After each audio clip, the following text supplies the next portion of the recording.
तुलसी मैया का एक ऐसा उपाय जिस उपाय के करने से आपकी बहुत सारी मनोकामनाएं पूर्ण हो सकती है। तो इस वीडियो को पूरे ध्यान से सुनेंगे। मार्गशीर्ष शुक्ल पक्ष की जो एकादशी है उसे मोक्षदा एकादशी कहा जाता है।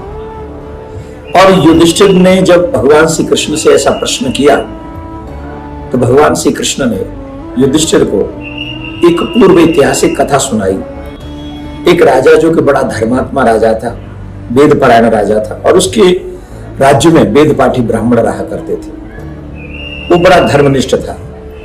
पर एक बार वो जब सो रहा था तो स्वप्न उसको आया उसके पिताजी का, और स्वप्न में उसके पिताजी ने कहा कि पुत्र, मैं बड़ा दुखी हूं, मैं अपने कर्मों के कारण नरक में पड़ा हुआ हूं, और पुत्र वही पुत्र है जो अपने पितरों को नरक के ताप से मुक्त करो, तुम मेरे लिए कुछ करो। ऐसा कह के वो स्वप्न में अदृश्य हो गए।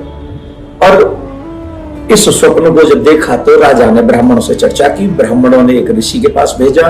उन ऋषि ने योग बल से जान लिया कि कौन कौन से कृत्य ऐसे थे। तो उसमें विशेष हम बात में नहीं जाएंगे, किसी न किसी कर्म की वजह से ही व्यक्ति नरक में जाता है।